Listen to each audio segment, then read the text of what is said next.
Thanks so much for joining us here on Atlanta News First Plus. I'm Joy Lim Nackern with a look at some of the top stories that we're following right now.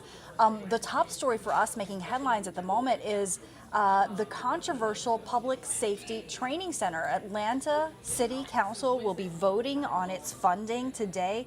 Will tens of millions of dollars of your money go to funding this center? Certainly is controversial. City Council members expected to make their final funding vote at 1 p.m. today. We've seen numerous protests in recent months excuse me, over Atlanta's future Public Safety Training Center, some of them violent. The newest complaint is the cost, a total of $67 million in all.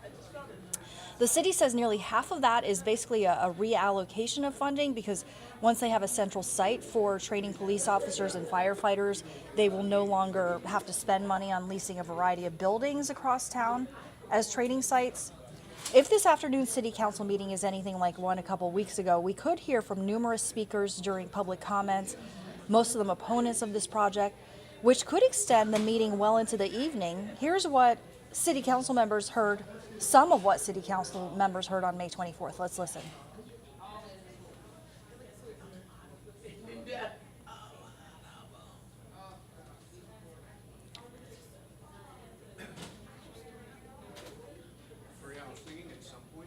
All right, we're going to be sharing with you the latest on this as well. Also want to let you know that we are following a shooting investigation in Southwest Atlanta. The police searching for a suspect in this deadly shooting there. And of course they need your help. So they say that a man was shot and killed inside of his car. Detectives saying the victim here was in his 20s. They said that he was sitting in his car just outside the Mechanicsville Crossing apartment complex right on Wells Street when three men approached the car. Two of the men started firing multiple rounds, according to police, and the three of them then took off in a black Dodge Charger. Police say right now they are reviewing surveillance cameras in the area, looking for any leads so they can help solve this crime. If you think you know something about what happened, may have seen something that might be helpful to police, they're asking you to please give them a call. You can call Atlanta Crime Stoppers. And of course, your tips can remain anonymous if that's what you prefer, but they just really need your help, finding the shooter and keeping everyone safe on the streets out there. Another shooting investigation underway. This is a double shooting that we're talking about in Northwest Atlanta. Police say two men have been rushed to Grady Hospital after being shot on Mildred Place. This happened around 5:30 this morning. We're still working to figure out what exactly led up to this shooting, but once we do learn more, of course, we're going to update you on our Atlanta News First app, Atlanta News First Plus, atlantanewsfirst.com as well. Also want to share with you an update on the Covington police officer who was shot in the face in May, and he's just thanking everyone for their support, and he actually says that he's ready to get back to work. Officer Rashad Rivers was shot in the jaw while responding to a domestic dispute at a hotel late last month. Police say the man who shot Rivers was shot and killed by other officers. The department shared a message from Rivers on its Facebook page. Let's listen.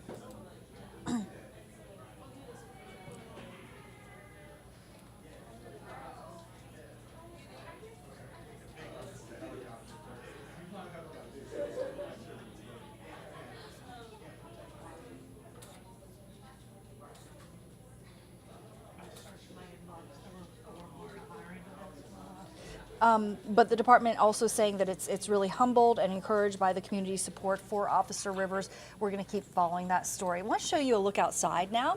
It's a little bit gray out there. We have meteorologist Courtney Jacobazzi watching the forecast for us, and it's kind of been hard to keep track lately. I guess that's why we need you. Right, absolutely. It's definitely been a little back and forth with the with the rain and beautiful. Thank you. Just making sure that all my hair and teeth and lipstick and all the things are in check, Yeah, I just finished eating my lunch at 10 o'clock this morning, so you know where that goes. Okay, so yeah, it's been a little hard to keep track of, hasn't it? We definitely have had some gloomy days, we've had some beautiful days, and today is going to kind of be half and half, right in the middle. Not too gloomy, not too bright and sunny. Clearly right now, looking a little gloomy out there with the overcast skies. We did have some fog early this morning, so essentially what's happening right now is The atmosphere is trying to rebound from that fog. We had the rain late last night, so that kept some moisture closer to the surface. So as our temperatures cooled through the overnight, that condensed clouds closer to the surface, creating fog, and now all that is lifting. So give it another hour or so, and then we'll start to see more sunshine filter in through the day. All right, let's take you through it, shall we? We do have the chance for storms today as well, so not going to be a completely dry day, very summer-like, and that's kind of going to be a theme this week, summer-like. And what that means is warm with the chance for afternoon showers and storms, some of which could be on the strong side. So you're looking out over downtown, you can actually see the buildings now. So again, that's the improvement we're starting to see cloud-wise, and I do think we'll see peaks of sunshine as we head through the next couple of hours. So just wait for it, be a little patient, and the sun will make its presence and give us a really nice afternoon. Temperature-wise today, low to mid 80s, so this is kind of right on par for where we should be this time of year. Of course, a little cooler up towards the mountains. We actually have almost a wedge front, we call it. So when a wedge builds in and you actually have moisture to work with in the atmosphere, it almost acts as a backdoor cold front. And so the influence of our wind will be more northeasterly, and that will ultimately make the Georgia mountains a little cooler with that northeasterly wind.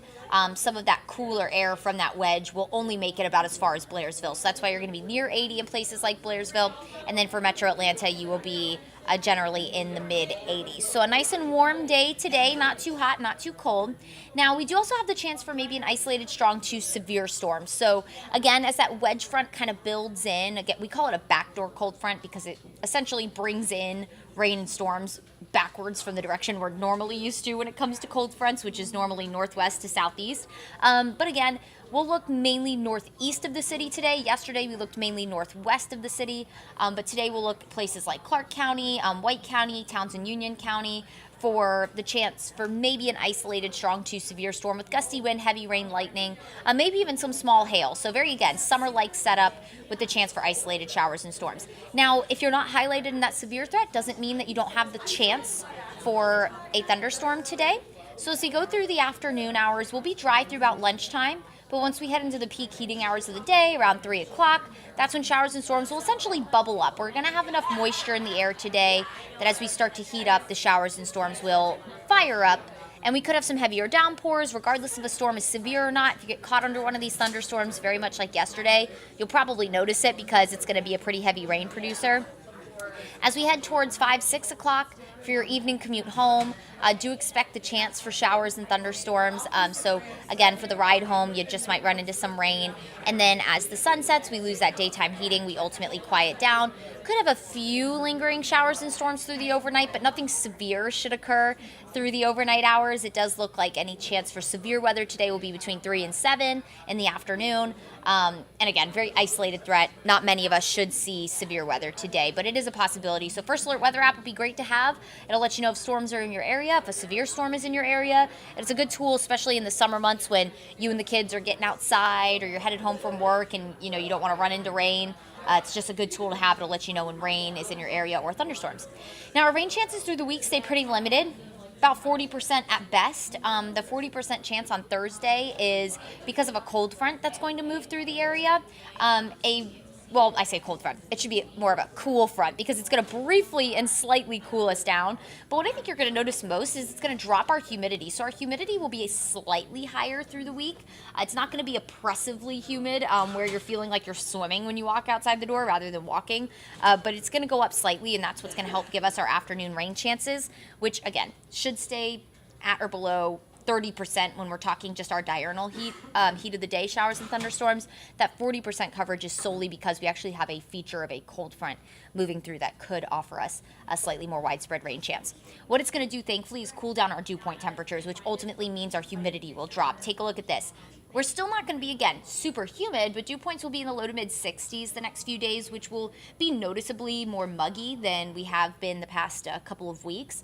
And then That cold front moves through, spikes our humidity slightly, and then look at Friday. Through the day Friday, the humidity drops, really comfortable and slightly cooler air will be in the low to mid 80s, filters in. Saturday, that humidity will start to go up again ahead of our rain chance on Sunday, which is just thanks to that moisture returning to our atmosphere.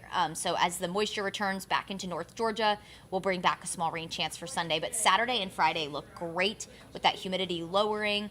Temperatures will be comfortable. Overall, really no complaints with the 7-day forecast, guys. To have a 7-day forecast like we're having this week, this time of year is a blessing. To be not in the 90s, we've had very few days in the 90s so far this year. And we've had some years that have been so ridiculously hot here in the state of Georgia, where we've hit 90 multiple times in May and then roll that right into June. So we had 70s a couple weeks ago. We've generally been in the low to mid 80s, and this week will be one of the warmer weeks we've had in recent past. But still, for this time of year, comfortable to be right near average. Again, low to mid 80s. The warmest days will be through Wednesday, where we'll hit near 90 for Wednesday. Mostly sunny. Again, today, while it looks gloomy out there right now, we should see an improvement in the skies in the next couple of hours. There's that front on Thursday. The timing of it will keep our temperatures generally in the low 80s. North of the city, you might only top out near 80, so you might even end up in the upper 70s. We'll be kind of fine-tuning the timing of that because that will ultimately impact the temperatures across the area. But just know a slightly cooler day Thursday with scattered storms possible. Friday will be a great day. The humidity will be low. We'll see a lot of sunshine. Temperatures will be in the low 80s. It'll probably be a little breezy. And then Saturday and Sunday, we'll rebound back into the upper 80s with mild mornings and Sundays when that humidity starts to spike again a little bit. And we'll have that chance for afternoon showers and thunderstorms. But again, really not many complaints. Have the First Alert Weather app, like I said, just because we do have that chance for maybe an isolated severe storm for those of you who live northeast of the city today. All right, everyone. Thanks so much for spending some time with us. As always, to catch up on your top stories and your forecast, we'll be here throughout the day on Atlanta News First Plus to give you more on your weather and more top stories that develop throughout the day. We hope you make it a wonderful start to the week.